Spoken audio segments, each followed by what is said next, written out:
Bienvenue.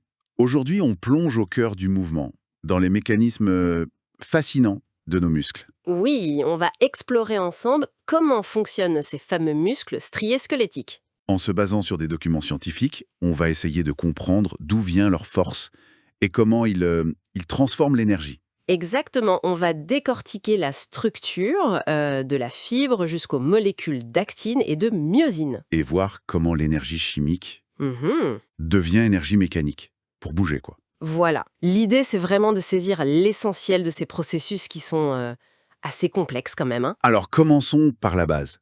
Quand on stimule un muscle une seule fois, qu'est-ce qu'on observe? Alors les enregistrements, ils montrent ce qu'on appelle une secousse musculaire isolée. Une secousse? Oui, une réponse unique en fait, avec trois phases.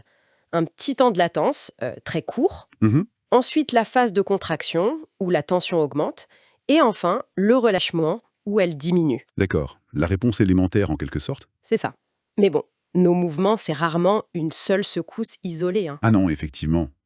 Que se passe-t-il si les stimulations nerveuses arrivent plus vite? Eh bien, le muscle, il a la capacité d'additionner les effets. De sommer les réponses? C'est-à-dire, si une nouvelle stimulation arrive alors que le muscle commence à peine à se relâcher de la secousse précédente, Oui, la deuxième contraction s'ajoute à la première. La force est plus grande.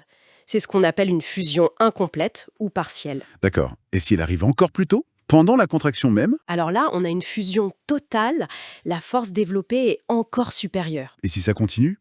Des stimulations très très rapprochées. Bon, si la fréquence est vraiment élevée, le muscle n'a plus du tout le temps de se relâcher entre les stimulations. Et là, on arrive à quoi? On arrive au tétano. Attention, hein, le tétano physiologique, pas la maladie. Oui, oui, bien sûr. C'est une contraction maximale soutenue.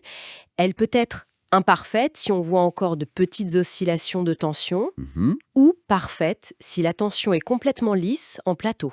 C'est comme ça qu'on maintient une force constante pour tenir un objet lourd, par exemple. Fascinant comment le muscle module sa force. Mais alors, à l'intérieur, comment ça se passe au niveau microscopique? Alors le muscle est fait de fibres musculaires, et dans ces fibres, il y a des myofibrilles. Ok, Et ces myofibrilles, ce sont elles les éléments contractiles. Elles sont organisées en unités répétitives. les sarcomères. Exactement, les sarcomères. C'est vraiment l'unité fonctionnelle de base de la contraction. Le maillon élémentaire, si tu veux. D'accord. Et dans ce sarcomère, on trouve les fameux filaments fins d'actine et les filaments épais de myosine. C'est ça. Et la clé, c'est la théorie du glissement des filaments. Le glissement, donc les filaments ne raccourcissent pas eux-mêmes. Non, justement. C'est ça qui est contre-intuitif parfois.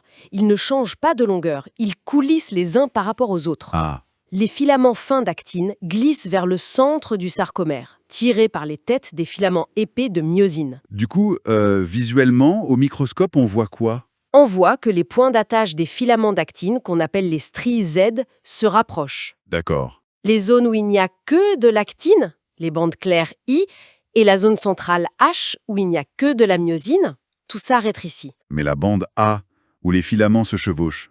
Elle reste constante. C'est la preuve du glissement. Ce glissement répété dans des milliers de sarcomères, ça raccourcit toute la fibre musculaire, et donc le muscle. C'est clair. Mais qu'est-ce qui déclenche ce glissement? Et quel est le carburant? Les documents mentionnent le calcium et l'ATP. Oui, deux acteurs essentiels. Le signal nerveux qui arrive au muscle déclenche la libération d'ion calcium, le Ca2+. Il vient d'où ce calcium? Il est stocké à l'intérieur de la fibre, dans une structure spécialisée, le réticulum sarcoplasmique. Et une fois libéré, il fait quoi? Il agit un peu comme une clé. Il va se fixer sur une protéine associée à l'actine, la troponine. Mhm. Cette fixation provoque un changement de forme qui déplace une autre protéine, la tropomyosine, et hop, ça démasque les sites sur l'actine où les têtes de myosine vont pouvoir s'accrocher. La voie est libre en quelque sorte. Et l'ATP alors? L'ATP, c'est l'énergie. Une molécule d'ATP s'est déjà fixée sur la tête de myosine et son hydrolyse, sa cassure, libère l'énergie qui fait pivoter la tête de myosine. C'est le coup de rame qui tire l'actine. Exactement. Mais l'ATP est doublement importante. Car une nouvelle molécule d'ATP doit ensuite se fixer à la tête de myosine pour qu'elle se détache de l'actine. Ah oui, C'est nécessaire pour le relâchement en fait. tout à fait. Sans nouvelle ATP, la tête reste accrochée. C'est ce qui se passe dans la rigidité cadavérique d'ailleurs. L'ATP est donc nécessaire pour la contraction et pour le détachement. D'accord. Donc on consomme de l'ATP en permanence pendant l'effort. Mais les réserves directes d'ATP sont très faibles, c'est ça? Oui, elles ne permettent que quelques secondes d'effort maximal. Donc le muscle doit constamment régénérer cet ATP. Et comment il fait ça?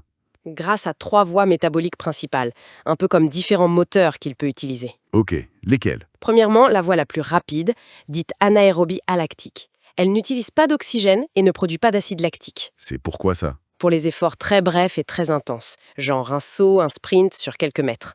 Elle utilise une molécule stockée, la phosphocréatine, et aussi une réaction entre deux ADP. C'est immédiat, mais ça s'épuise très vite. C'est le boost initial. D'accord. Et ensuite? Ensuite, si l'effort continue et que l'oxygène manque encore un peu, c'est la voie anaérobie lactique qui prend le relais, la fermentation. Ah, celle qui produit de l'acide lactique. Exactement. Elle dégrade le glucose, le sucre, sans oxygène. Ça produit de l'ATP assez vite, mais moins que la phosphocréatine, et surtout ça produit ce fameux lactate. Elle peut tenir quelques dizaines de secondes à 1 ou 2 minutes à haute intensité. Le sprint de 400 mètres, par exemple. Voilà, typiquement. Et enfin, pour les efforts plus longs, de plusieurs minutes à plusieurs heures, L'endurance? c'est la voie aérobie, la respiration cellulaire. Elle a besoin d'oxygène, mais elle est beaucoup plus efficace. Elle dégrade complètement le glucose et même les graisses pour produire énormément d'ATP. C'est la voie reine de l'endurance. Donc le muscle choisit sa source d'énergie en fonction de l'intensité et de la durée. C'est vraiment bien fait. C'est une merveille d'adaptation, oui. En résumé, on a cette structure super organisée en sarcomère, un mécanisme moléculaire précis avec l'actine, la myosine, le calcium, l'ATP, et ces systèmes énergétiques sophistiqués qui fournissent le carburant de manière adaptée. Tout ça pour convertir l'énergie chimique de l'ATP en force mécanique, en mouvement. Fascinant. Tout à fait.